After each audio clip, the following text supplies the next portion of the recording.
آپ صلی اللہ علیہ وسلم بہت زیادہ عفو و درگزر کا مظاہرہ کرتے تھے. ایک تو اللہ تعالیٰ کی ان کو مدد حاصل تھی. دوسرا یہ کہ آج کل ہمارے انسان کی نیچر ہے کہ اگر کوئی وہ ظلم کرتا ہے اگر آپ اس کو معاف کرتے ہیں تو وہ اور زیادہ بڑھے گا. تو اس کے لیے آپ کیا فرماتے ہیں؟ آیا اس کو روکنا چاہیے یا معاف کر دینا چاہیے؟ اگر معاف نہیں کرتے تو یہ انسانی نیچر ہے کہ وہ اور زیادہ حدیں کراس کرے گا اور بہت زیادہ نقصان پہنچے گا. بہت اچھا سوال اٹھانا. آپ یہ جان لیں کہ دین جو ہے نا یہ حکمت پر مبنی ہے، بالکل وزڈم اور لاجک پر. اس میں کوئی غلط سلط بات نہیں ہے. قرآن بھی القرآن الحکیم ہے، اللہ بھی حکیم ہے، اس لیے وہ بے دانشی کا حکم نہیں دے سکتا. دین کیا، حکمت کیا، توازن کیا، بیلنس. یہ ٹھیک بات میرے بھائی نے بتائی. اگر عفو بھی آدمی کرتا جائے نا، معاف کرتا جائے، غلط نتیجہ بھی پیدا ہو سکتا ہے کہ وہ مجرم دلیر ہو جائیں. بعض ہی نہ ہے جو وہ کہیں یہ تو بیوقوف لوگ ہیں معاف کر ہی دیتے ہیں. اس سے کام جائے گا بے. اور اگر انتقام ہی لیتے چلے جائیں اس سے بھی اصلاح نہیں ہو سکتی. ان دونوں کو بیلنس رکھنا جو ہے نا کہ کہاں معاف کرنا بہتر ہے، کہاں سزا دینا مناسب ہے. جہاں معاف کرنے کا ذکر قرآن مجید نے کہا نا، قرآن بہت معجز کتاب ہے، اس کا کوئی شوشہ زائد نہیں. فمن عفا و اصلح، اگر کسی نے معاف کیا اور معاف کرنے سے اس کو ٹھیک کر لیا، وہ آدمی درست ہو گیا، پھر تو اجر ہے. اور اگر اس نے بے موقع کیا تو عفو بے جا سر دیے خون حیات. اقبال کہتا ہے بے موقع معاف کرنے سے بھی رگوں میں خون سرد ہو جاتا، آدمی بے غیرت ہو جاتا. جہاں غصے کا موقع ہو وہاں غصہ بھی کر رہا ہے. دین اس کے خلاف نہیں ہے. اللہ نے جگہ جگہ بتایا کہ اگر سزا دینا ہی مناسب ہو تو سزا ہی دینی چاہیے. اور ایسے مرحلے بھی آئیں کہ حضور نے معاف نہیں کیا. یہی فتح مکہ دیکھیں نا، رول آف لا. مکہ فتح ہوا، پہلا کیس جو حضور کی خدمت میں پیش ہوا وہ فاطمہ کا، فاطمہ مخزومیہ.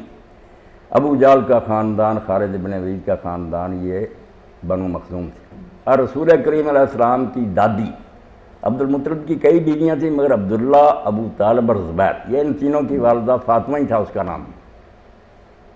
وہ ان کی بیٹی تھی، بنو مخزوم سے، اور مکے کے سردار تھے. سب سے بڑا نمبرداروں کا خاندان یہی تھا. اب ان کی بیٹی پر چوری کا مقدمہ ثابت ہو گیا. حضور کی خدمت میں جب مقدمہ پیش ہوا تو آپ نے فرمایا ہاتھ کاٹو. وہ سارے جو تھے پریشان ہوئے کہ ہماری بچی کا ہاتھ کٹ گیا تو ہم تو جیتے ہی مر گئے، ساری زندگی یہ دبا بچ جائے. کہا کسی سے سفارش کرانی چاہیے. اب انہوں نے کہا سفارش کون کرے؟ رسول کریم علیہ السلام سے کہنے کی ضرورت کون کرے؟ تو اس موقع پر بھی دیکھیں، نہ علی کو ڈھونڈا، نہ حسن حسین کو ڈھونڈا، غلام زادے کو ڈھونڈا جو مسجد بیت اللہ میں گیا تھا، اسامہ بن زید. اس کے والد کو حضور نے اپنا بیٹا بنایا ہوا تھا پرانے دستور کے مطابق. اور حدیث پاک میں آتا ہے کہ ایک ران پر آپ حسن کو بٹھاتے تھے، ایک پر اسامہ کو، بالکل اپنے نواسے کی طرح اس کو جانتے تھے. دعائیں کرتے تھے، اللہ میں ان سے محبت کرتا ہوں تو بھی کر. اسامہ تھے نوجوان، ان سے لوگوں نے کہا کہ آپ حضور سے کہیں کہ جو تاوان چاہتے ہیں نا لگا دیں، ہم رقم ادا کریں، ہاتھ نہ کریں. انہوں نے حضور صلی اللہ علیہ وسلم سے کہا تو آپ اتنے غصے میں آئے کہ کبھی اتنا ناراض نہیں دیکھے گا.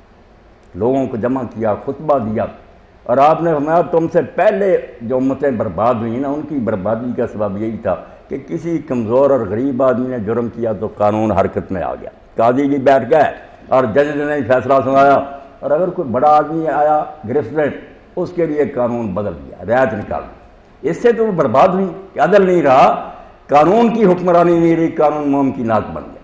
اور اس وقت ایک ایسا جملہ فرمایا، یہ معاف کرنے کا موقع نہیں تھا، حد اللہ کا معاملہ تھا. یہ آپ کا کوئی ذاتی کیس تو نہیں تھا، اللہ کا قانون جو تھا اس کا کیس تھا. قرآن نے کہا تھا ہاتھ کاٹو.